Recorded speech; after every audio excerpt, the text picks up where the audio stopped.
So, Donovan, did you hear Oh, God. that if you buy iron and carbon for the price of just one alloy, oh, fuck, I fucked up the joke. Sorry, Bilbo. Yes. Dude, you had me dying in the break. I read that. I almost pissed myself. Yeah. Dad joke. That's like a upper level dad joke right there. So yeah, do the intro, my sir. Thank you again for joining us. Thank you for coming back, everybody. At the Salt of the Streets, my name is Donovan. I am Colin. Thank you again for coming back. I want to thank you for a third time now.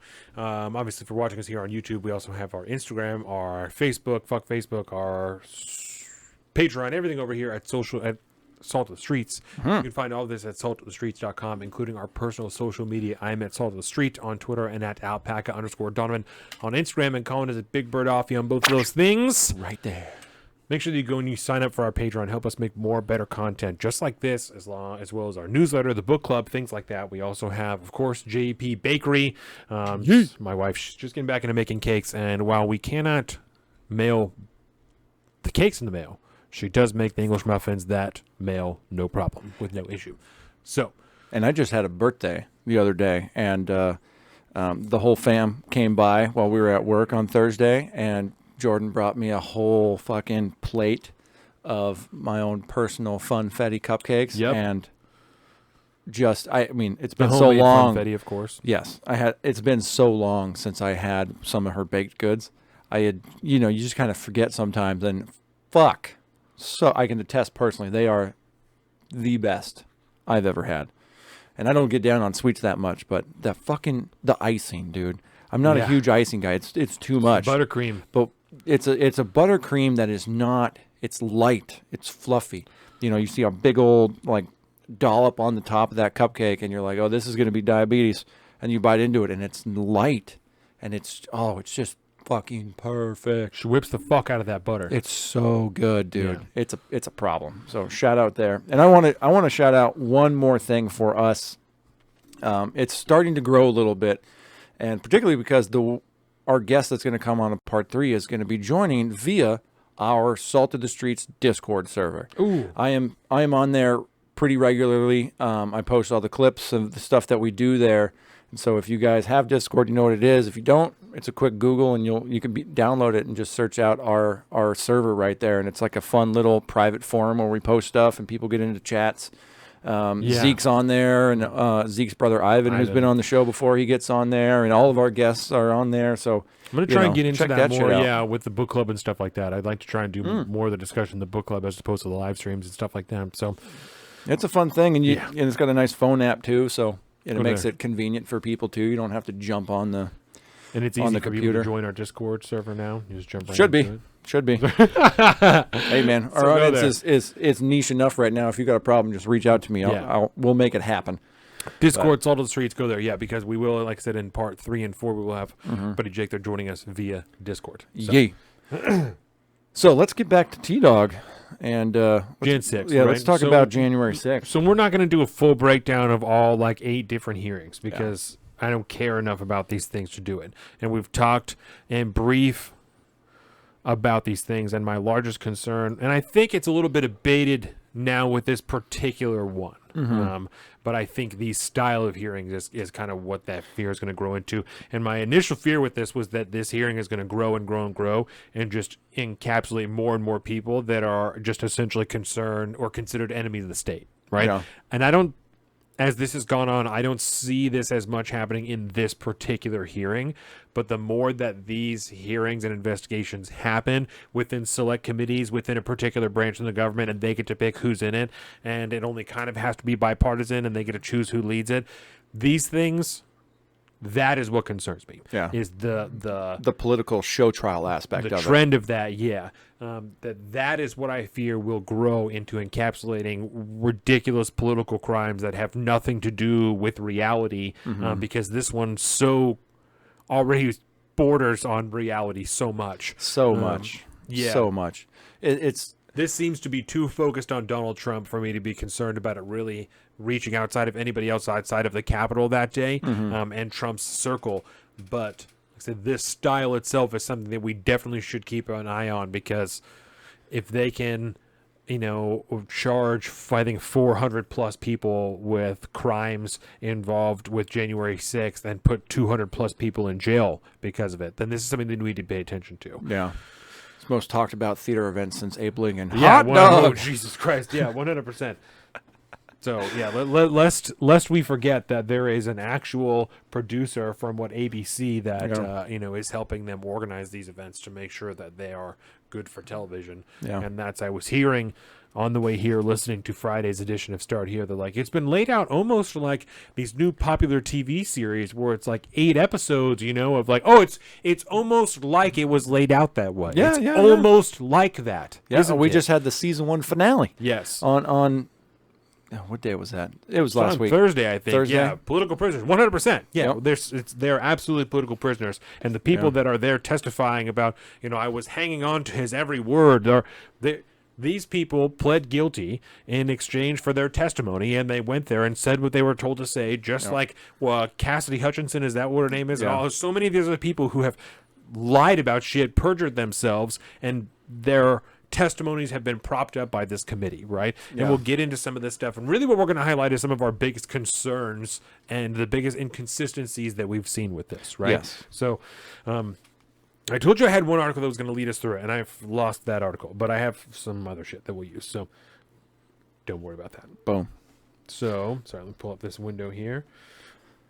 I will say on the aspect of political prisoners, we did finally, the select committee got their first casualty involved with in the name of Steve Bannon. He got found guilty of Contempt of Congress. And is looking at time. And he knows, he did a stint on Hannity, I think last night. I saw a little clip of it on the Twitter machine, and he knows exactly what this is. He knows he's a political prisoner. He knows he's being prosecuted politically, and he's very willing to go down this road. He's very open about it, and he totally understands. He's very open to going to prison over this because he knows what this is. Right. And he's willing to go down as, somewhat of a martyr. And I'm not a Steve Bannon fan, we'll put it that way, but you could tell there's a little bit of sanctimoniousness in this whole process with him. But yeah, it's not good, man, when a political trial is happening right now, because this is not a committee hearing. This is a trial done. This is a court of public opinion trial. The House Select Committee investigating January 6th. Yeah, and it's being treated as if it's like a criminal trial because they know on the back end they have the DOJ right behind them, going to be the enforcement branch of whatever it is that they decide they need to do. And, it's going to be Merrick Garland of all people. That's going to be, the onus is going to be put on him to do something about this. It's very, I don't want to just say communist-esque, but it is very Maoist. It is very just political show trials that we saw during every single communist revolution that has ever happened in history. These people that are put up there, and there's a show trial, and then they just get thrown away. Right. And Bannon is their first actual victim. Because what was it, Peter Navarro? Or there was another guy that got hemmed up, but it was for like slightly more legitimate reasons than a fucking contempt of Congress. And I think we're all the people, the plebes that testified, right? The people that are involved with the different the oath keepers and all that type of shit, right? Were these guys not such fucking idiots? I think that we might have almost seen some public struggle sessions, you know, in the form of their testimony and their interviews, right? But because they're whatever you want to call it, because they're scared, because they're fucking stupid, whatever, they're like, I'll guilty. I don't care. I'm willing to do whatever because they were willing. They were talked into it, and I feel comfortable saying that. They're just gonna, they're just gonna testify instead. Yeah. Don't ask what's going on with Ray Epps though. Why is he not going on trial when we have video of him doing the same shit that these people got hemmed up for? Yeah, no, and it seems that the intent we've talked about with Donald Trump is to try and tee up some form of charges for the Justice Department to take over, which would line up with what Bilbo was talking about with the Stalinistic trials in the American form of it would be to remove their ability to participate in politics. Yeah. Right. We can't exile you. We can't kill you. Right. We can't hang you for treason because it wasn't actually treason. We can see that. We can't prove that. We have to say that you solicited a seditious coup, seditious actions that led to an attempted coup of the government. We can't say that it was treason because it wasn't technically, so we can't fucking kill you publicly like we want to, right? Yeah. All we can do is remove your ability to participate in politics, and just like we removed your ability to be on Twitter, to effectively communicate in public discourse, you have to start your own social media that we're going to try and question and take down anyway. Yep. So, and it's a tactic that they've shown they've pursued to go after other individuals as well, smaller time people in Congress like 100%. MTG and stuff like that. They've been trying to they can't go after them criminally, so they go after them in a political manner, essentially just to bar them from office so that they are a non-entity anymore in the political space. And if that's what they can convince people to do somehow, some way, right, then that's how they get their victory. They just want to take him off the board because he is so dangerous to them. Especially with midterms coming up. They know they're about to get fucking clocked.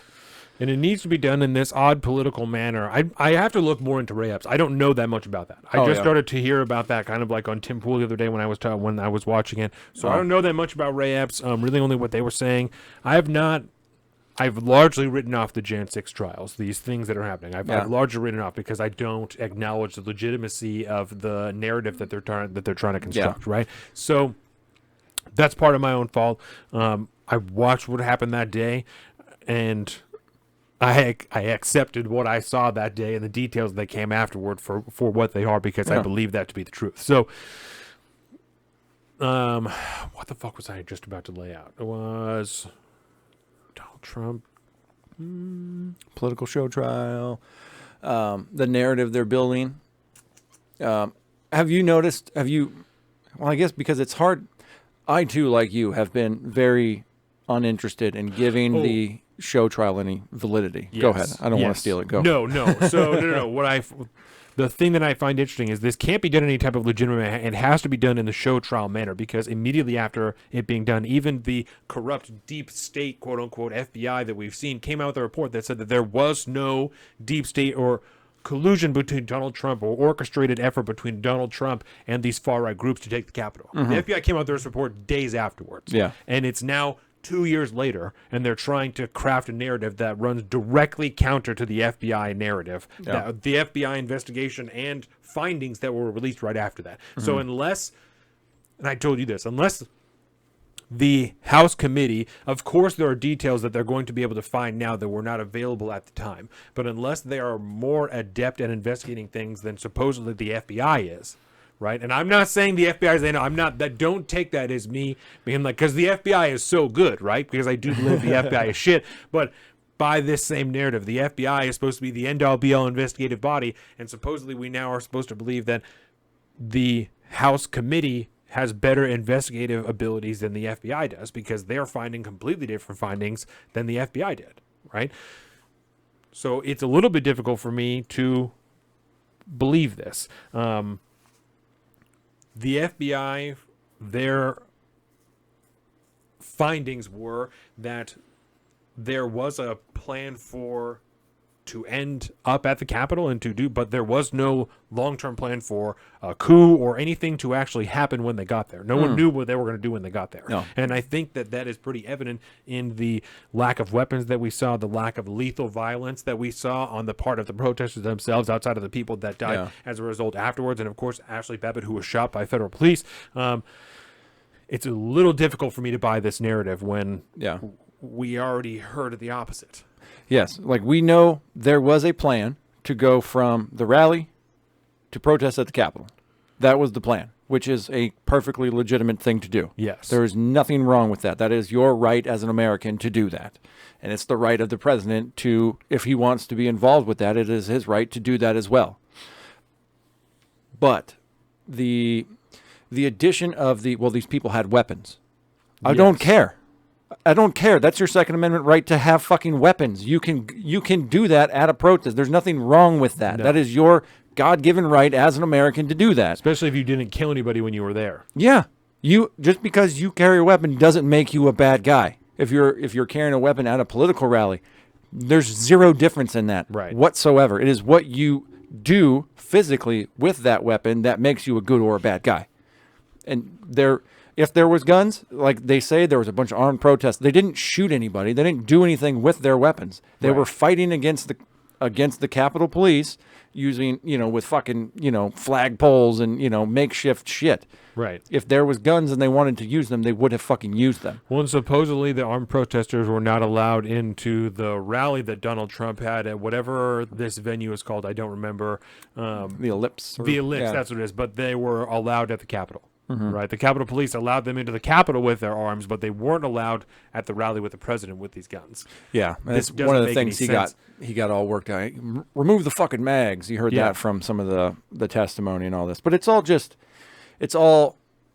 purposely built, and you could see it in every single person they've called to the stand to make testimony, and particularly in the people that they haven't called to the stand to give testimony, because they want to build a narrative, and so they only allow people to come on there to build the narrative, and then further people to come on to corroborate that same narrative, which is why they saw the after the Cassidy Hutchinson, testimony, where it was all just, that's the way I heard it. I heard it from so-and-so. That way they cover her for perjury because she's not lying because she heard everything secondhand. And so she gets to put up there, and then everybody believes that's fact. And then the corporate press runs with it as fact. And then some guy from the Secret Service that was actually there says, no, that's not what happened. That's not how this went down. And they're like, well, we're not going to have you testify. So let's pause for a second. The way you're referring to, Cassidy Hutchinson came on, and she was like the top aide for Mark Meadows, I believe. Right? Yeah. And supposedly she was the one that had to clean up ketchup off the wall, which makes no sense why the top aide to, like the national security advisor or some shit has to clean ketchup off the wall the president does. Doesn't make any fucking sense. Outside of that, she said that she heard that Donald Trump grabbed the steering wheel of the vehicle that he was in, and with his other hand grabbed the throat of a Secret Service agent. Yeah. And while those two Secret Service agents offered to testify under oath, the Select Committee denied their bill or their request to testify, and instead chose to bring somebody on who also heard about something that happened with the president, and that supposedly corroborates her story. Yeah. Not the two people who were there who are saying they're willing to testify that it didn't happen, because we can't believe them because they're too close to Donald Trump. Yeah. We can believe these other two people who also worked in Donald Trump's White House. Yeah. Right? And they had a DC, one of the Capitol police officers, come in to corroborate her story as well. Yes. None of which were the people that were actually there. None of them actually openly, publicly stated through social media and other outlets that it did not happen.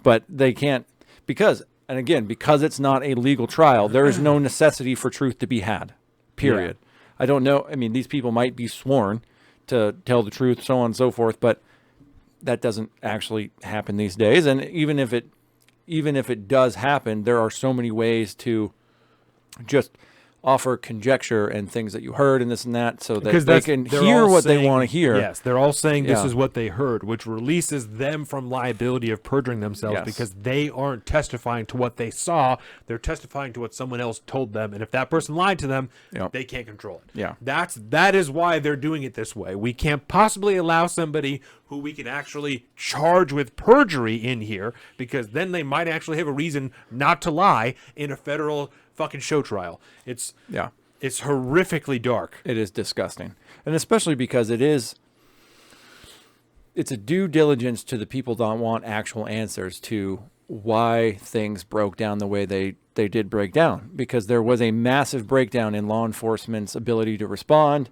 There was a massive jump in the chain of command where just offhand real quick, when nothing was being done by Donald Trump to, say, call the DOD or get the National Guard out or something like that, when he failed to respond, Mike Pence stepped in and ordered National Guard to come in, who is not at all in the military chain of command, period, full stop.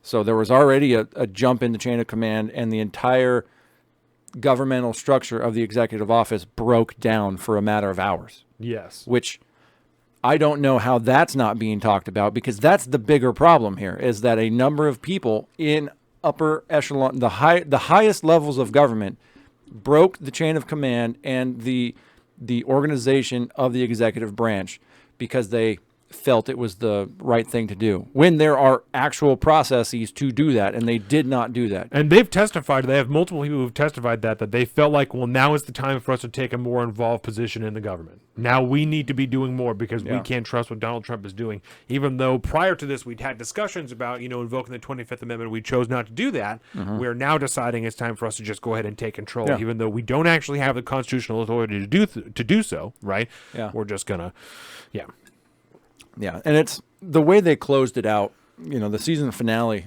of season 1 was pretty epic, and it got a lot of people. Season 2 turned happens around. in the fall. Don't worry, guys. Yeah, I think it's in November is when they're coming back, I believe. And which might be a really short process, because depending on how the midterms turn out, they're going to shut that fucking committee down real quick, depending on who gets in power. But, it came across, let me just pull this article up. It came out yesterday from a source that I was not expecting, and this is the New York Post. And it's an editorial by the Post editorial board. So this is the makeup of the editors of the New York Post, right? Conglomerate of the editors. Yeah. It said Trump's silence on Jan 6 is damning. And they go on. It's a What should he say? It's a very short article, so I'm just going to go ahead and read it real quick. As his followers stormed the Capitol, calling on his vice president to be hanged, President Trump sat in his private dining room watching TV, doing nothing for 3 hours and 7 minutes, which was the focus of the last primetime thing. What was he doing? Yeah, the 187 minutes. There has been much debate over whether Trump's rally speech on Jan 6 constituted incitement. That's somewhat of a red herring. What matters more, and has become crystal clear in the recent days, is that Trump didn't lift a finger to stop the violence that followed. And he was the only person who could stop what was happening. He was the only one of the crowd was listening to. It was incitement by silence. Trump only wanted one thing. Silence is violence. Oh, Boom, my baby. God.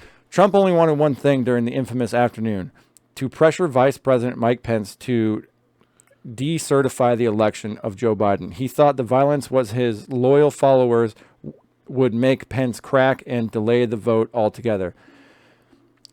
To his eternal shame. Oh, Jesus I like how they put that. As appalled aides implored him to publicly call on his followers to go home, he instead further fanned the flames by tweeting, quote, Mike Pence didn't have to have the courage to do what should have been done to protect our country and our Constitution.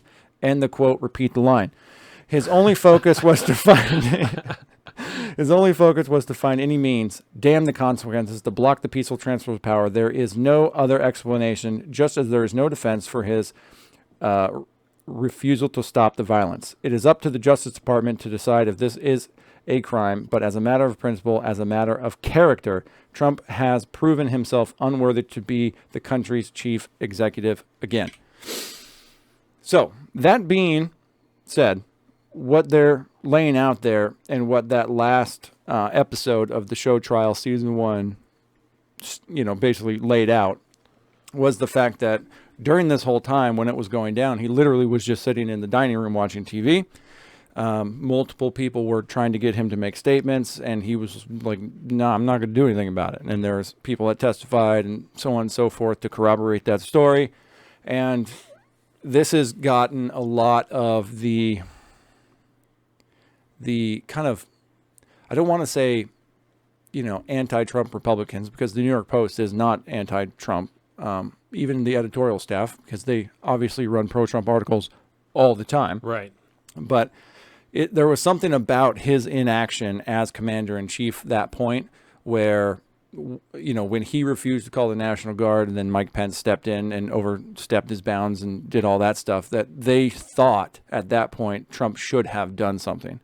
Because no matter which way you slice it, no matter which way you look at it, there was a violent riot at the state capitol, and there was a failure of law enforcement at every single chain. And at the end of the day, it would be the commander-in-chief's, it would be his job to then call in the National Guard to quell the violence. and they point to a narrative set that it was only at the point where Trump did make a statement and told everybody to go home that the quote unquote violence stopped, which it did not. That's when kind of the exodus slowly began. Like, and then violence carried on for another couple hours. Straight to their phones, and they all stopped what they were doing and looked at their phone and said, "Oh, okay, now I'm going to go now." And they showed the video of our everybody's favorite Q shaman up there getting on a bullhorn saying, "Trump says to go home. Trump says to go home." And they say, "Well, that means that he was the sole person that controlled how this went. All he had to do was make a statement, and it would have ended." I don't necessarily believe that, and you can't assume that, because that's what went down. It would have gone down the same exact way if it happened earlier. But that's the narrative they built at the season finale, and there has been a sea change in previous support at this point. And I don't know, when the New York Post is saying now they're looking to the DOJ and Merrick Garland and be like, well, now it's up to him to figure out whether that's a crime or not. I don't know if that last bit right there might have swayed enough people to shift the overall narrative now. And I think time was going to tell. But I think that's know. fair. I think the approach of, regardless of your position now that there's a violent riot, it's your job to do something. I think that's probably the most valid perspective I've heard at all. And so I think I can understand an argument from that point of view of Hail Hydra. Dereliction of duty. You know, like, you didn't do what you're supposed to do, which is defend the Constitution, even if I don't think that's... I don't know. I don't see those violent riots as a legitimate threat to the governmental workings of the United States, right? I think that I have a hard time removing the responsibility of the weirdness that happened with the requests and denials, and then denials and unrequests of, additional security before it all went down. Right. Yeah. Because there's all kinds of question, about the head of Capitol Police asked for additional National Guard and then was told no. And then at one point he was asked if he wanted more and he said no. And then he asked for more again and then was told no again. And so I don't know. And then on that day he asked for more and it took, a super long time for them to get there. None of that shit makes any sense. So I don't. And if that was the tact from the committee and actually trying to find answers to the actual failures that allowed it to happen, I'd be watching this shit every night. Yes. But it's not. And I would even buy from a deeper political perspective, right? If this committee actually cared about the chaos that led to this event and not just removing Donald Trump's ability to participate politically, if they actually cared about that, then they would be talking about these other aspects and trying to identify the factors socially and politically that led us up to this point. Right? This highlights to me, and should highlight for everybody, they don't actually care. Not that anyone here doesn't already know that. Anybody who's coming across this video, because the people in the comments right now absolutely know this. But this should further highlight for you that these people don't actually care about you. This is about power. They see Donald Trump and his followers, the people who are devoted to him, the people that were at the Capitol, as a threat to their power. They haven't been scared for violence probably ever in their lives. That day, there was a potential. There was a chance, no matter how slight, that they were going to come to violence. Not a violent end. I don't think anybody would have died. I don't know. It's possible. It doesn't matter. Semantics. There was a very small, minute percentage of a possibility of them to meet violence. And even that scared the shit out of them. And even though there's the slightest potential, they're going to do everything they can to re-solidify their power, recodify that, and remove the threat that existed. Try and cut that fucking cancer out as deep as they can. They do not care about you. They do not care about democracy. They do not care about the republic. They care about power. That is all this is about. Say the line. Every major institution hates you and wants you to die, even down to the legislature. They do not care about you. None of these people care about you. And it is horrific to watch our tax dollars be spent on this to the tune of I don't even know how many fucking millions of dollars. outside God, I of everyone's can't even pay who's imagine. there that day. Yeah. Yeah, how much are the networks getting paid to show this on primetime? They're not doing it out of the goodness of their heart, because the ratings don't back that. But, oh yeah, Bilbo, this is a Heineken 0.0 alcohol free. It's my go-to NA beer that I found for my sober kick. Yeah, if there was some shred of, I don't want to say shred of legitimacy, but if it wasn't billed from the get-go as a totally partisan, one-sided show trial, they might be convincing people, and T-Dog might actually have problems. Right. I don't know, and I think it was Joseph said that they're vastly outnumbered in office. Yeah, and I don't think it's going to change the direction of the midterms now. If anything, it might change the press's outlook on it. If they're convincing the New York Post editorial board, and I know for a fact that my neocon commentary boys were all over this fact too, and I get the legitimacy of that argument, of failing to uphold your end of the Constitution, do your job by putting down this riot. I don't want to say it's akin to Kenosha and all the violent riots that were just refused to, where law enforcement was held back and just let to happen. But in a fashion, it was. It could, and on multiple levels, all the way down the fucking law enforcement chain of command, all the way down from the local, the city, the actual Capitol Police, every which way. There was so much fuckery with that. It added so much shade to the whole situation. I don't want to say they were asking for it, but it begs the question, and it opens it up to the fact that, why did you not? Why did you not? You knew this was going to be a fucking thing. It was all over the place. You just wanted this to happen. Right. It wasn't just Donald Trump that knew this was going to happen. It No. wasn't just his inner party. It wasn't just Ray Epps or whoever the fuck. It was there were people throughout different facets of the government that knew that this was at the very least likely to happen, if not definitely going to happen. Yeah. The inability to prepare for that and the resulting riots and insanity is not only the fault of Donald Trump, and to try and bill it that way is a lie. You're gaslighting people with taxpayer money. Yeah, and it's not okay. Which just adds on to the pile of all the rest of the shit show that's going on in this country right now. I don't want to make a hard segue if you have anything else to add, Jan 6, but I was think thinking that was about it. what they're saying here. Bilbo Swaggins, I hope Trump comes back and he keeps his word of firing 5,000 government employees. But earlier they were talking about, so we can go up. Bilbo said, I feel like you would turn in my best friend, Joseph. I love your skeptical takes and open mind. They're vastly outnumbered in office. Thank you, Bilbo. I'm just a realist that hates being lied to. Same here, Joseph. Yeah. I just want us to be as one as Americans and to be proud of it. And I think you guys are really going to like the conversations that we're going to have in part 3. Yes. It's going to lean to a lot of this type of stuff. So it's a difficult thing to hang on to, and we get torn all the time. I think we even talked about it. And let me ask you this, of whether or not this system can be preserved, or whether that's the right thing to do, or whether we need to move on to a different type of system that works better for all of us, or multiple different groups or communities involved in that, and different systems involved in them. And so it's very interesting. Yeah. Yeah, actually, I'll save it for part 3. Yep. Yeah, because I think it's not that hard to figure out why we have so many problems with the system we have. It's like many problems these days. It's hard to operate at scale. Yeah. So I forgot to bring it up during logo. There were supposedly some northern lights that you could see over the last couple of days. I stayed up late last night to try to see if they were out. I didn't see shit. No chance. I was bitter about that.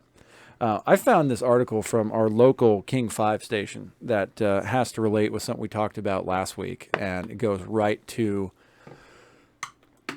some of the major problems affecting our country and inflation and gas prices and everything right now. There was that story we talked about where Joe Biden had allowed millions of barrels of oil to be sold to other countries, right? Yes. And there was that question of, is that even legal to do with our nation's strategic petroleum reserves? And at King 5 ran a fact check and said, yes, the oil from U.S. reserves has been sent to other countries overseas. Foreign companies can bid on oil from the strategic petroleum reserves. And the real kick to this whole thing, right, is the people that make the regulations to whether or not the executive branch can do that to our own private petroleum reserves are themselves an executive branch agency. The Department of Energy has regulations in place that allow that to take place. So, at a time in our country where gas prices are the highest they've ever been, where the outlook of just the Western world's oil and natural gas reserves are as in question as they've ever been before in the future of it, we are seeing the executive branch of our own nation sell our own backup emergency oil supplies to foreign nations, including China. And of course, just to re-hit it, even though we hit it last episode, to a holdings company that is was in part founded and created by Joe Biden's son. Right. So it's a thing that can happen, and I was very surprised that our local Seattle station did a fact check on that, and they're like, yeah, it's technically possible. Here's U.S. code so-and-so that is run by the Department of Energy that says they can do that. They just have to open it up for bid to get the highest dollar amount for it. That's insane. Which, yeah. And that just adds onto the pile, man. I've noticed, particularly on social media lately, there's been a lot of disdain cast towards like conservatives and stuff that were really bitching about oil prices and the price of gas and all this stuff. And they're like, well, have you conservatives watched the price of oil fall every day for the last 40 days and they don't have anything good to say about that? Like, the silence is deafening. I go, okay, when my diesel fuel was a sea hair shy of $7 a gallon, you're going to ask me to be thankful for $5 a gallon? Right. When 3 years ago, 2019, it was literally the cheapest it's been in my entire lifetime. I mean, since I was able to drive and had a job and things in my adult life. And it was like, in the mid twos around. That's what I want to get back to. It was not that long ago that we were in the mid twos. There's no reason we should not be back there now. Maybe a little higher because demand was so low during pandemic times and shit like that. But that was technically pre-pandemic. I don't understand why anybody is justifying a $4.50 gallon of diesel at this point, or a $4 gallon of gas, just because it's not $7 anymore. No, you can go fuck yourself, dude. That is still terrible. That is still twice as much as it was. It's gonna cost a trucking company twice as much to get those goods to market. They're going to be charging fuel surcharges, like in the construction business right now. If you want concrete, you got to order concrete trucks and all this stuff. There's a fuel surcharge. Right. If you want people to come out and do bids for you, they got to pay for their gas to get out there. Those bids aren't going to be free anymore. Every aspect of the economy is touched by fuel prices.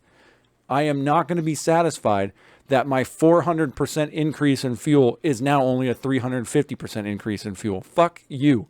That's not okay. There's no way that this is okay. Yeah. There's my fuel prices rant. No, I'm here for it. And to do anything but be thankful for the slight decrease that you have now. I am thankful for that. No. You shouldn't be. My point is exactly what yours is. To be anything but thankful would be disrespectful to the Ukrainians and to the status of the country and all of the things that we're experiencing. And there's been a weird, when Josh was here last episode, he threw it out there a couple of times, and I did not bite because I wasn't trying to have the conversation about Joe Biden not having any influence on the gas prices, right, and like oil prices. And I think that's like a little bit of a red herring, that the president does not have as much direct influence on oil prices as people would assume that he does, right? Mm-hmm. But there is an immense amount of background influence with the administration itself that I feel is completely ignored through this discussion that you and I have talked about many times of the signaling of the administration is when you're continually talking about ending fossil fuel industries and we're going to move away from this and we're moving to electric instead of this and we're going to move away from oil. It doesn't incentivize any companies to invest more money in their operations if they feel their companies are going to go under. Yeah. If they feel they're going to lose money, they're not going to invest money in that thing, you know? If, put it this way, right, and I think we've mentioned it like before, but, if for a an oil company to invest roughly 10 years in exploration and, hopefully the idea of finding a new well and then constructing the facilities to access that well and the infrastructure to export that well, this is at least a 10-year investment on their part.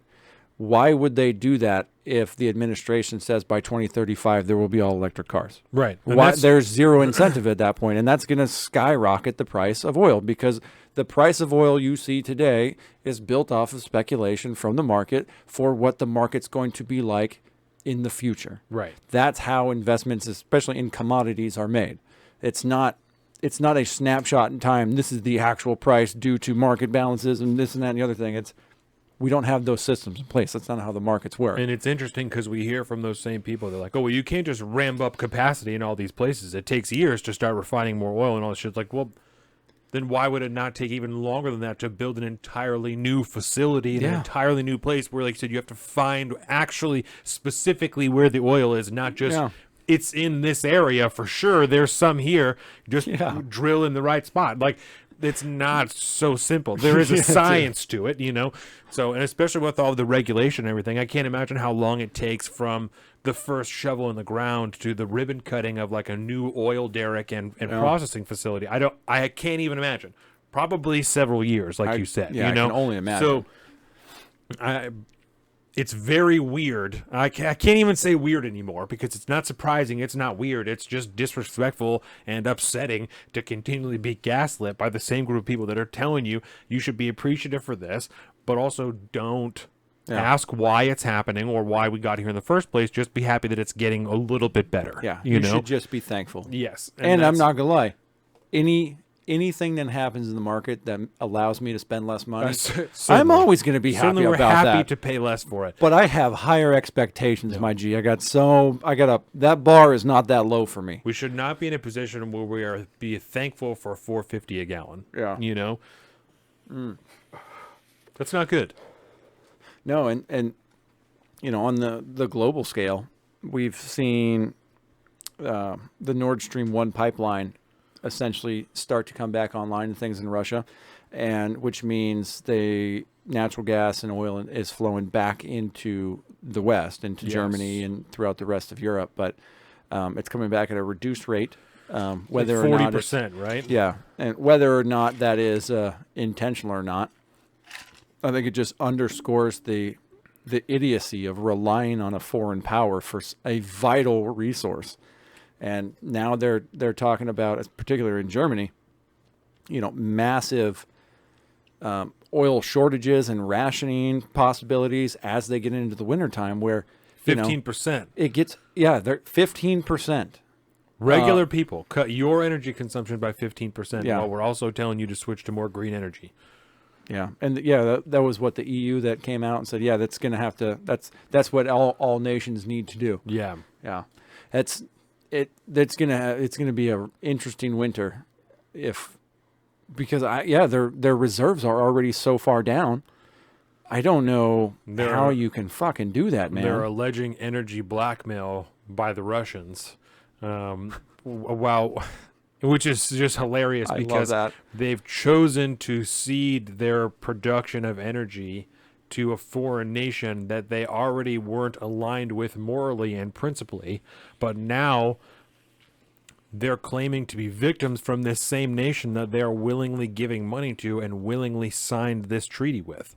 You did this. It's like Bilbo is talking about with us here, right? You're suffering from your own mistakes from the past because you couldn't consider the future. You couldn't possibly look forward to what the consequences might be. And now that you're dealing with someone you knew you didn't align with, you are upset. You are expecting now for someone else to solve this problem when you put yourself in this situation, right? Yep. This is the problem with, I don't want to get too deep into it, right? But when you see things like this, when I see things like this, it makes me think about Thomas Jefferson, right?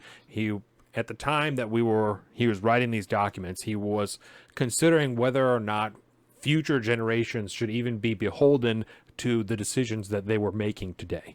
You see things like this, and how can you expect me to be be held to something that someone did for me 20 years ago. That now I'm being fucked, right? If you're 20 years old in Germany, you may not even have been alive when this pipeline was initially constructed. You had no say in it at all, and your life is being completely fucked because someone else made a decision for you, and you have no control over it. You now need to reduce your energy consumption by 15% because the government has made this decision for you. Yeah. Whether or not you align with Russia or Ukraine, whether or not you align with your own dominant government in Germany, regardless of any of these things, you're beholden to the decisions of these past governments. Yeah. And I feel for like the everyday confusing, you know? citizen in Germany or something like that was not on board with the creation of the EU, right? Because now when you think about the powers of the EU, if you're not that familiar with it, essentially it's like having let's just say if we in the United States were more or less done, if we ran things very similarly to like the Articles of Confederation, where each individual state's like a mini nation, right? Mm-hmm. And there is not really an overarching government that runs everything. The minute the Constitution comes along and founds the federal government that it creates the pathways to supersede your own state governments in certain ways. Yeah. That's what the EU is to these other nations. The government of Germany only has so much sway over what they can do because the EU has an overarching governing authority in multiple aspects of how each one of the EU nations can and has to run their country. Right. We saw that be a big issue with Greece years back. And the Dutch farming protest that we just Dutch farming protest that was going on, all these initiatives that are generally around this green energy bullshit about climate change and whatever not, and all these things that are happening are destroying the everyman's life, and they have zero sway over it, and they can go protest to their local government, and their local government can only do so much. Right. And it, unfortunately, in many cases, there's not the local government of, say, like the Netherlands or the local government of Germany doesn't even disagree with the rulings of the EU and the regulations and all that stuff that goes along with it. Most of the time, they're in lockstep with them along the way. It's if this is not a lesson in the dangers of centralizing power under any governmental structure whatsoever, I don't know what is, because 100%. We are going to see devastation across the entirety of the globe if some of these issues are not somehow found to be rectified. And I don't see them being rectified when there are multiple nations farmers not fucking farming and being forced to protest and seek a redress of grievances that they have. There's already going to be an impact there. Right. When farmers quit farming, there's already going to be a down the road impact. Yes. Who knows what that's going to be felt like? Not to even factor in the problems with like the Ukrainian farmers not being able to farm and export grain and doing all this shit. That also is going to have massive problems. But we've seen, Jordan Peterson talked about this at one point a couple of years back, but the miracle of the West up until very recently was that for lack of a better term and kind of a generality, but the world essentially had damn near eradicated severe poverty around the globe by just the modernization of the West and Western culture and technology and all this stuff. The fact that we are going to purposely, unwittingly or otherwise, revert back to that and make untold millions of people, force them back into severe poverty and starvation, is a crime against humanity. I don't think you can underscore how, like, the true severity of that. A lot of this stuff is yet to bear out, but will in the near future. Right. And it's Bill was right. The Russia and Ukraine did sign an agreement to ship grain, and that was immediately. I know Turkey was working with them with that, and immediately thrown into question by Volodymyr Zelensky. Of like, oh well, we'll see. Yeah. They're going to hold up their end, and so who knows what can happen with that? We'll hit these, and then we can turn this centralization back to. Overall. And Sri Lanka, he said, we have a new Green Deal to create windmills in the Gulf. There's ships that are able to shift the blades. Only 30 exist on the planet that can move them. They also can't withstand hurricane-force winds. I saw one got hit by a fucking lightning bolt in Texas the other day, and it just was spinning, and one of the blades was on fire. Oh my God. It was fucking crazy. Just one more step toward being beholden to a country that would love to conquer us. You think we'll get reparations afterwards. Yeah, and it's definitely a concern. Obviously, the shift to these new energies when we don't produce any of these things, buying them other places is an enormous concern. I know it started with just solar panels, and China being China has just grown their industry of production to every facet that anybody could potentially need in the future, and windmills being one of these things. So that does not surprise me enough. Now, and China being a key aspect in some of our inflation woes, particularly because they keep running this COVID zero policy where they just shut down major cities at when there's one case that pops up of COVID. China is the world's manufacturing center. That's where everything that gets made essentially gets made in China and then shipped out to the rest of the world. And when they're not shipping us goods, we start to have issues. We can't get the building supplies we need. We can't get the cheap shit at Walmart. We can't get the everyday consumable items that everybody uses in our consumption economy. Which again, too much money chasing too few goods, and when there's a supply shortage, you get inflation. And I'm glad that you said that, right? Because I want to bring it back to America, like you just said. And I have a question. Had to find a way. No, that's perfect. It's literally perfect, right? On the centralization aspect, one of the questions that I have about inflation is with the different controls and effects that the federal government has on the price of commodities, right? Mm-hmm. I know price fixing is like a technical term, but I'm going to use it as a generalized term for the government has control over how much things cost when they go to market, right?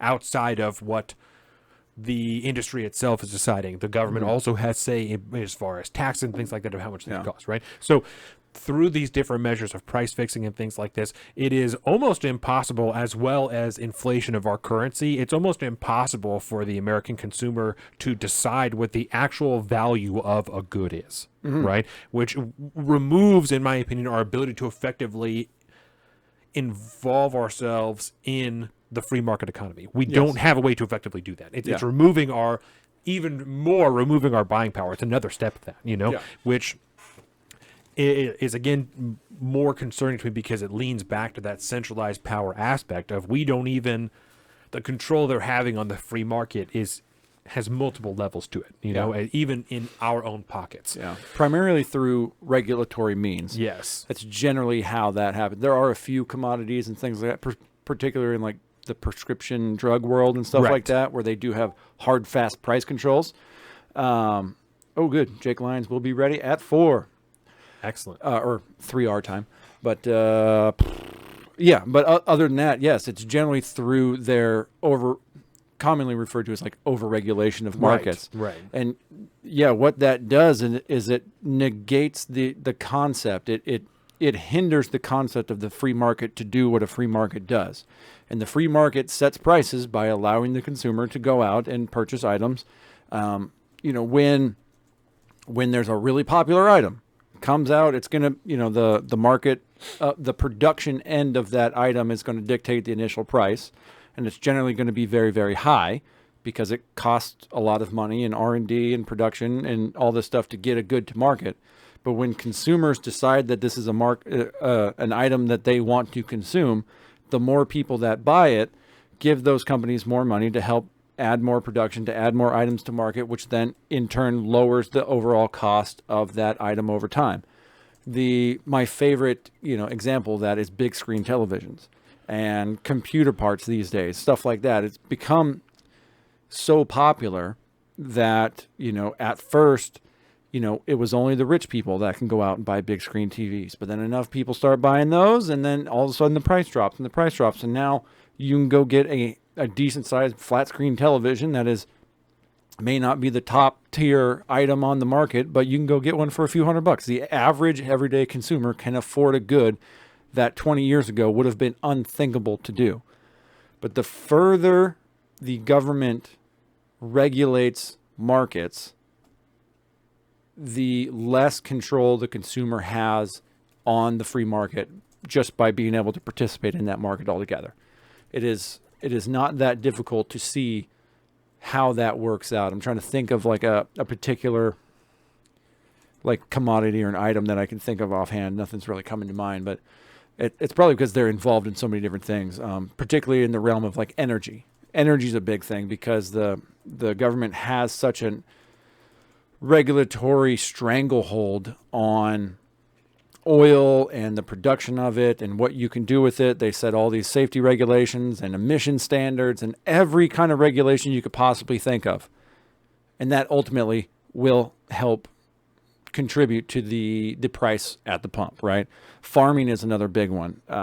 Commodities and farming, like the USDA controls the entire food market. That's what damn I'm talking near. about. That's what I'm talking about. Shit like that, right? Yes. And that's why I was given just the examples of the tax and things like that, because it's different for every product. Yeah. But so you would to. And then import regulations too. That's what I'm. This is exactly what I'm talking about. This is exactly what I'm talking about, right? I presented just as the one thing, just kind of to present the idea. But I think that you've done a magnificent job expanding on that to the different industries of it. You would have to look at different products and industries to find out the ratio of government involvement and fuckery in. But it's there. But it is there in every product, Yeah. right? And that is. An aspect that, of course, the government will not address, but is inherent in every product that you are buying. And they tell you this. A good indicator of that is the consumer price index, right? Yes, the that'll CPI. give you an idea of what that should actually cost, because they're telling you how much it's been inflated over this time, how much the government has fucked with this, right? Another aspect of inflation that we touched on that people like Breaking Points have tried to like poop on, right? Is the amount of money that was printed over the last 2 years, right? Yeah.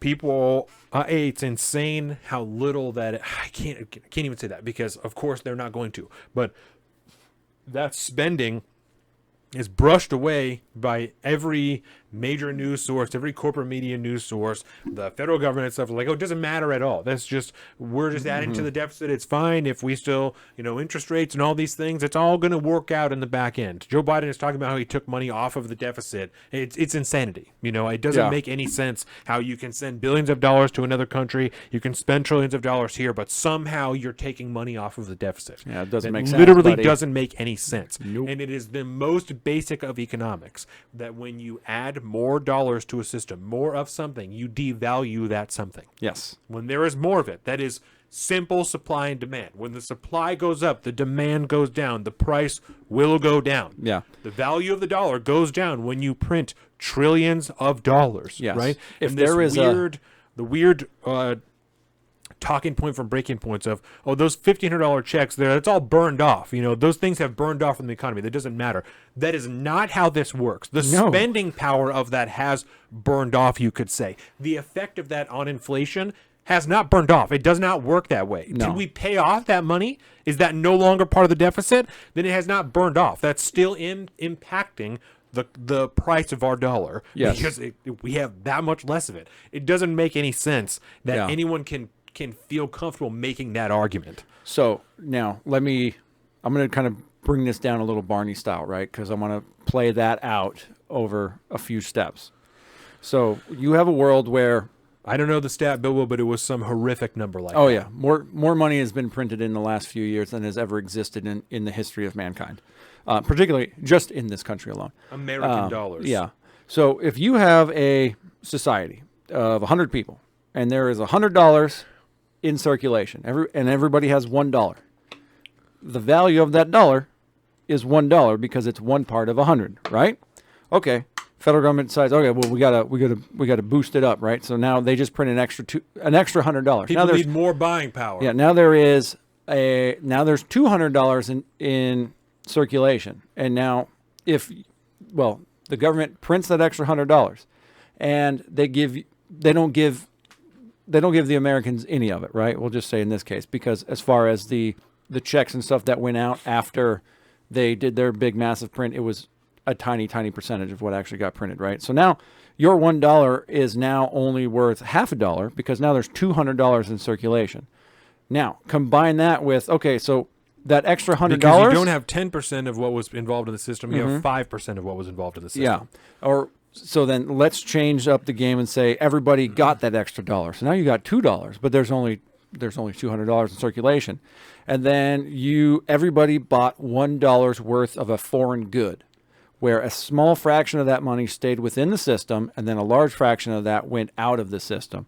So now there's $200 that got circulated. So your dollar is worth only 50 cents technically, and you were able to retain, say, another 0.1% or something like that. So now, 60 cents of that dollar only stayed within the nation. This system here. That is a simple breakdown of how inflation works when it comes to just printing money. Right. And so we did that on a massively higher scale with trillions and trillions of dollars than we did just in that simple one-for-one trade-off. And we gave the vast majority of it to corporations that spent it on themselves instead of anything else that would benefit anybody outside of that. Or think of how we don't make anything in America that much anymore. And so the people that went out and purchased new goods and spent the money the way they wanted to spend it and all that stuff, only a fraction of that money stayed within the United States. And a lot of that went to buy more product from China, from Taiwan, from all these other places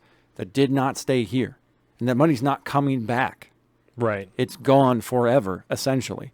And then China's going to use that money to buy up more bonds and shit, buy up more of our debt. And it's this sick, disgusting system of like incestuous currency buying that leaves out the consumer. The consumer is the one that is damaged on the back end of that. You might get a cheap good, but the value of your dollar was exponentially a higher loss. As a slight aside, Bilbo Swaggins, check out Basic Economics by Thomas Sowell.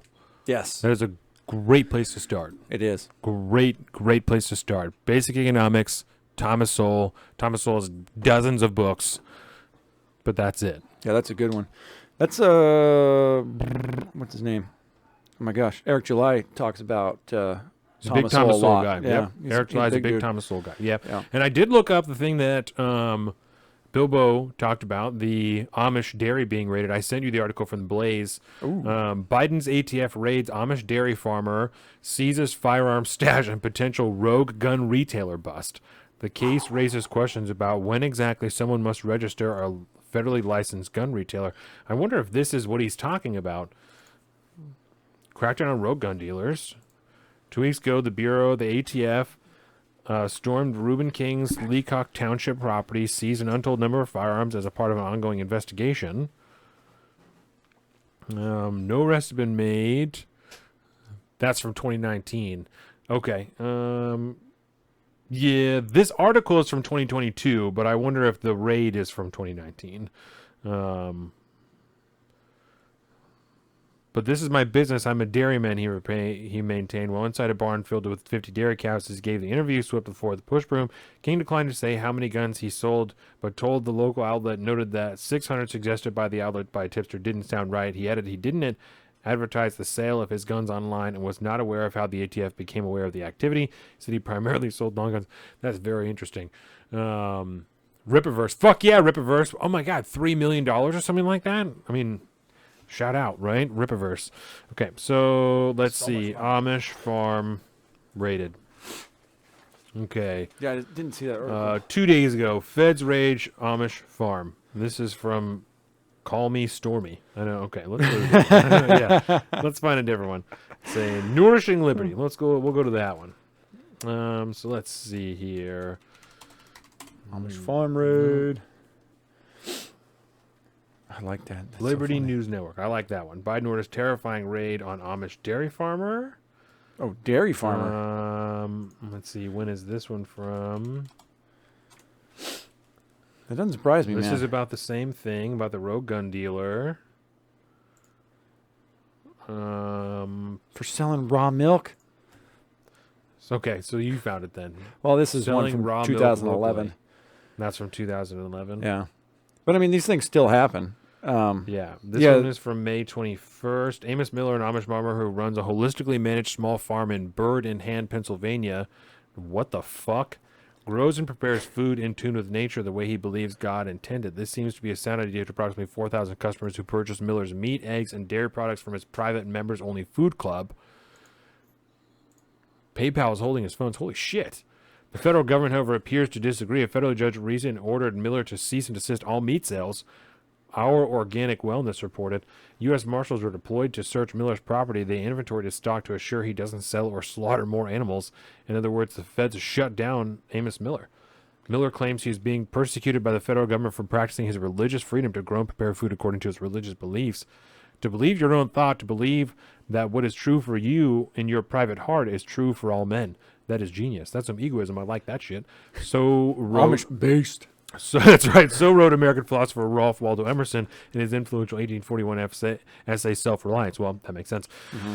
Once upon a time, Americans respected the notion of self-reliance. It was the heart of American mythos. Not anymore. In March, George Lapsey, a court-appointed expert, was to receive unimpeded access to Miller's farm to inspect the facilities according to Food Safety News. On March 11th, Lapsey reported that Mr. Miller did not fully cooperate and requested assistance from the U.S. Marshals Service.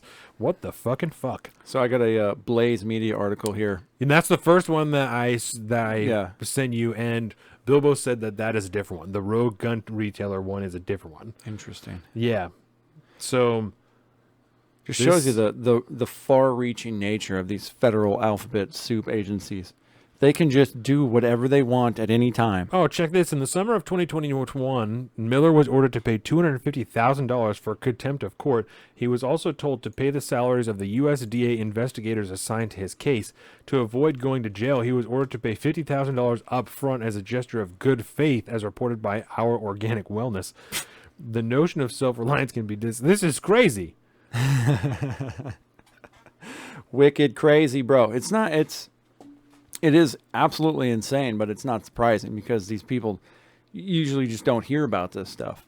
You know, the feds get out there with ATF, or the FDA is notorious, man, going out there and telling farmers that you got to burn this crop now. You can't sell it. You can't bring it to market because you're going to offset the prices that we've tried to set for the market to make sure that we have a stable, agricultural economy. It's the reason why.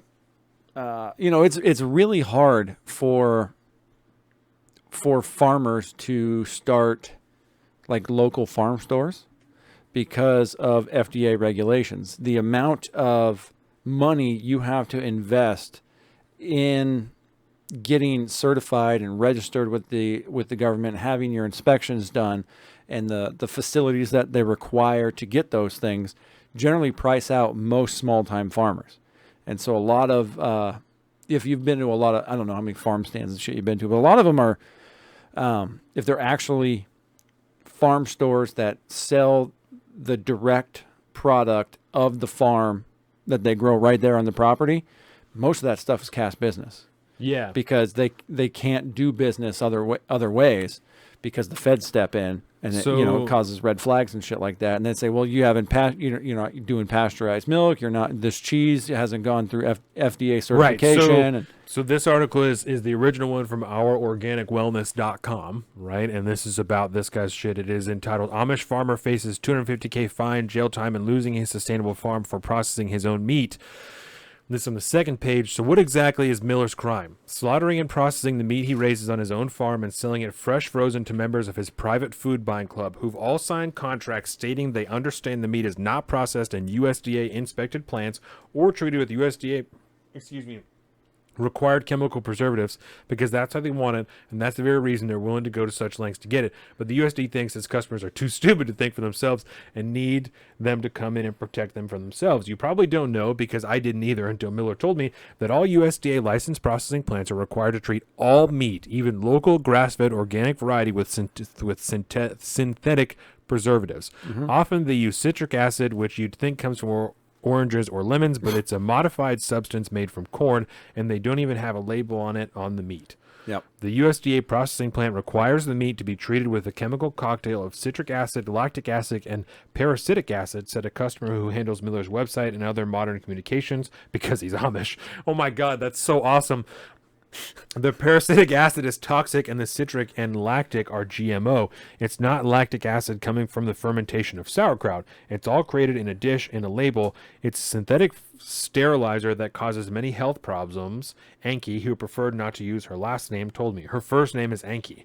What is going on here? This is the best website I've ever been to. Our members don't want any of that, Miller said. They want fresh, raw meat with no additives. Our members want it straight from farm with no preservatives on it. As a farmer, you could invest all your energy and money producing the most healthy, nourishing meat, and at the end of the day, you are ruining your meat, sending your animals to the USDA facility for slaughter. Additionally, USDA-approved processing plants aren't allowed to sell certain organ meats and glands for human consumptions. The very nutrient-dense organs that seem to help people, they want to ban. Yeah. Even if the USDA didn't require preservatives and allowed the sale of organ meats, it still would be nearly impossible for Miller. It really says that for Miller and other small farmers to make a profit with big meat processors acting as middlemen, and the cost of becoming licensed by the USDA to process their own meat is too steep. Yes. So I want to address this. You have to get in debt $100,000 before you sell your first pound of meat. Holy fucking shit! Yeah. As like at a minimum. Yeah, it's all fucked up. Now I want to address something Bilbo asked right there. He said, could this not be used against meat that you hunt? Now, you note here that throughout that article, the feds only get involved if you want to try to sell this to the community, right? They have zero issue if you give it away to people. Or if you eat it yourself. If you just do it, you be you, that's what you're doing, and it's not going anywhere else, they don't care. But the minute there is a point of sale, they're going to get their nut. And it's not in sales tax. Most of the money that the feds take in are from their alphabet soup agencies. Regulation, baby. Through regulation. Bureaucracy. Which directly affects the price of the consumer product. So that it's all this bullshit that's all put up about safety and health and all this bullshit. They will fuck you however they can. Exactly. You know what a local farmer is not going to do? Sell tainted shit to his community. Why the fuck would he? Because he's going to be dead. Let's put it that way. He's going to he's either going to get run out of town or worse, or nobody's just going to buy his shit anymore because he made everybody sick. This guy probably makes racks by selling shit himself on the internet to other people. Oh, yeah. 4,000 people, he says. Yep. He's sustaining himself and probably a good portion of his neighbors by selling this shit on the internet. Yeah. With fresh frozen. I'm just cutting up my own cows and fucking slanging them on the web, you know? And the sad story is that essentially if you can pay the price of admission and $100,000 and get through that process and actually get something up and running like that, and you have a sustainable farm going, you can make a good nut off of it, right? But it's the equivalent of like shutting down a lemonade stand on the side of the street because they can't get a license, right? It's mercantilism run through the king. There's no difference in that. They're gonna get theirs no matter what. If money is gonna be involved at all, but they got no problem with you just giving it away. That's why like the meat that one would harvest during a hunt is generally nobody gives a shit because you're going to eat it. Because you're going to eat it, or you're going to give it away to your friends or something like that. It's the government doesn't have an opportunity there to make money without severely overstepping their regulation, their bounds, and they'll get pushback on that. But no, it's the entire USDA system is completely fucked. And if we think we pay a lot for meat right now, just imagine what that price could be if the government wasn't involved. And it's Biden likes to point to like the meat packing monopoly, to raising the price of all this. No, it's because it costs everybody so much goddamn money to get a single slab of steak to market that ultimately by the time it hits the shelf, it's $30 a pound. Right. Especially if you want some high quality shit. That's the difference, the cost difference in buying like an organic farm raised whatever product at the grocery store compared to like buying just some cheap ass fucking slab of meat that's sitting there looking all pretty. That's all due to like lobbying and corporate interest big and all meat. that shit. Yeah, it's big meat. That's that difference, and they're trying to price out all the local guys by making it so much more difficult for them to start. And they have a point because the big meat can afford to pay for all the regulation. They could do all this stuff because they're big enough. They have that cash flow. but they don't want any extra competition to come Right. into the market, because all of a sudden you do start to have it's the opposite of inferior, a superior product that comes onto market like that.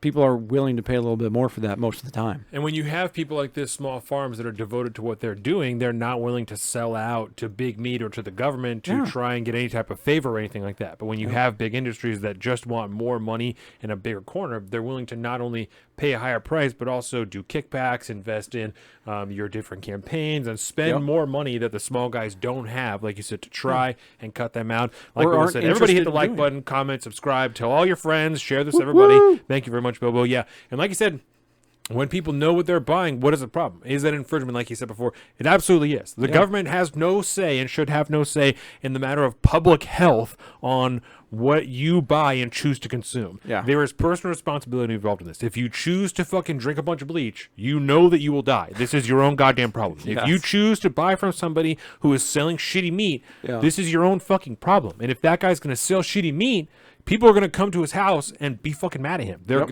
He's going to have a problem. His business will go under. He will not make money if half of his clients are getting sick from the meat that they're purchasing. He will lose his business, right? So I think that it is a nonsensical and disingenuous argument for I know that it is a nonsensical and disingenuous argument for the government to make that they care about the safety of the people who might get sick, right? No, you don't. You don't care about that. You care that you can't make as much money off of that if you allow this guy to take the time to put himself out of business. You won't make money off of that because eventually he'll go out. You would rather just have someone be forced to stick to your standards so you know you can get that money. So I know if I get unpasteurized milk, I will get sick, but I also know I can gain immunity to it. 100%. Oh, yeah. There's all kinds of things like this. And you know what's really funny is if we lived in a society where you drank unpasteurized milk when you were a baby, you wouldn't be sick from it. Yeah. Nobody have a problem with it. Mind you, you wouldn't be pouring over to your fucking sugar cereal in the morning, because don't do that with raw milk. That's a bad situation. I did that when I was when we had raw milk at my parents' house growing up. We would go out and milk shit, and I was like, one day I was like, I'm gonna pour this over my fucking Frosted Flakes. Say I didn't eat it, but why? Because it is. The milk that you buy in the store, that nice bleached white milk, is pasteurized. A lot of the fats have been evaporated away. It's very thin. Right. So I know it's separates not as sweet in the fridge, right? It can, You got to shake it up because all that fat gets on there. But it's thick, it's rich, it's sweet. It is just not the product you're normally thinking about when you're grabbing a glass of milk from fucking Daisy Farms or whatever it is, the big milk. It's just not the big same. Dairy. Pasteurized milk does not taste like real milk. Yeah. It is a weird deal. The minute you actually have raw milk, you're like, this is a lot of people that think they like milk don't like raw milk the first time they have it, because it doesn't taste like that. You can taste the fucking grass when you drink it, man. It's a weird deal. I need some raw milk in my life, bro. You can get some at the Farmer George in Port Orchard, a little butcher shop down there. Your brother goes there. Tell your brother to hook me up with some raw milk next time he goes to see Farmer. Can do. It's I good want shit. Some raw milk. I'm trying to try this shit on cast. It's cool, man. You can get in there and they have all sorts of like wacky meats and stuff. They get imported from different farms and shit like that. And it's all from like reputable places that are all USDA certified. They go through the process and stuff like this. But you can get like alligator fucking tail meat and all sorts of random shit there. It's crazy. I've seen ostrich there before. Oh, I like that shit. Yeah, it's pretty good. I had an ostrich burger once. It was money. Yeah, it's just another, like you were saying before, it's just another facet of the government fucking with the free market. Yeah. And just another view into how the consumer doesn't control the free market anymore. We don't have a free market in America. No. We have the facade of a free market. So when they try and blame this and all, because we know when they're talking about inflation, all the morning shows, they're like, these fucking corrupt ass companies. There is 1,000% an element of truth to companies taking advantage of a situation to make even more money. Oh, yeah. It's an aspect of it. And you can argue about the morality about that all fucking day. Yeah. Such is the function of a corporation.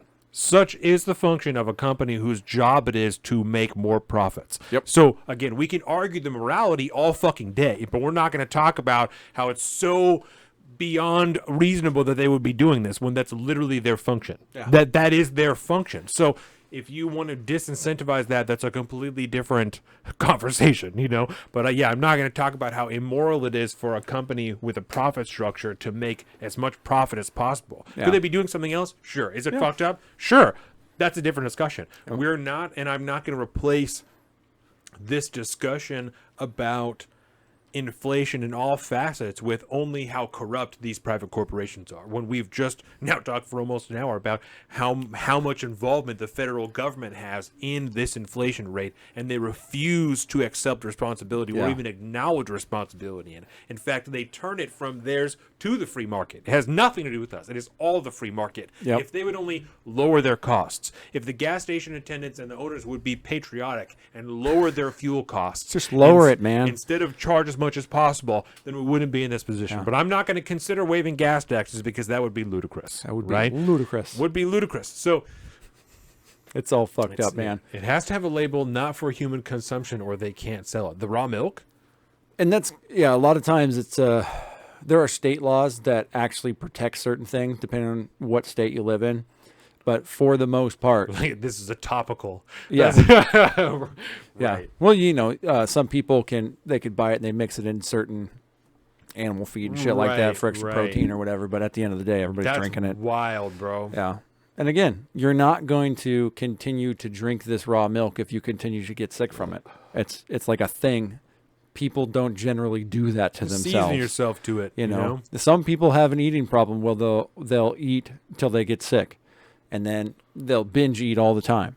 Like that's certain people are going to do that shit. But on the whole, if somebody gets sick from buying from a local produce stand, they're probably not going to go to that stand anymore. Right. That's generally how it goes. And the odds of them actually getting sick are exponentially smaller than, when like a fucking factory has an E. coli outbreak and they got to recall 40% of the nation's meat. Right. Or like cold Spinach. 5 million fucking chickens. Spinach is bad. Yeah. If you're buying pre-washed greens, by the way, wash your fucking greens anyways. Just don't ever trust that shit. They put so much goddamn crap in that soil. It's disgusting.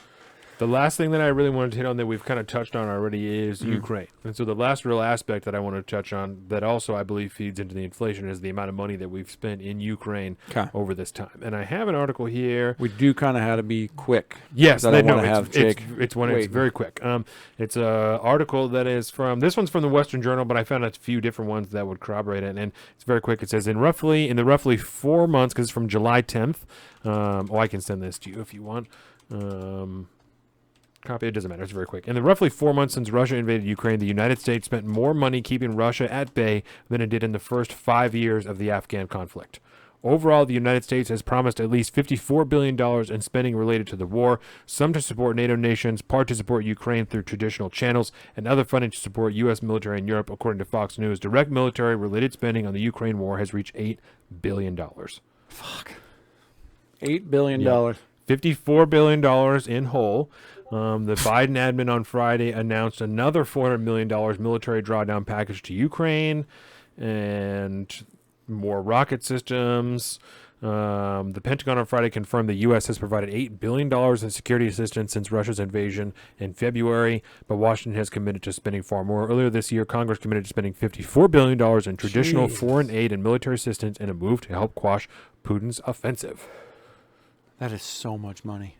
There are measures in the latest $40 billion package passed in May that could take years to implement, like their procurement of an additional Patriot missile battery that could potentially be built in an allied nation like Poland, according to a report by the Center for Strategic and International Studies. So it remains unclear how much the U.S. will end up spending in 2022 on countering Putin's aggression, but according to information provided by foreignassistance.gov, the U.S. has already spent more on security assistance to Ukraine than the first 5 years in Afghanistan. That is .gov. That's a government-funded website. By the end of 2006, the U.S. has spent more than $7.4 billion in its fight against the Taliban.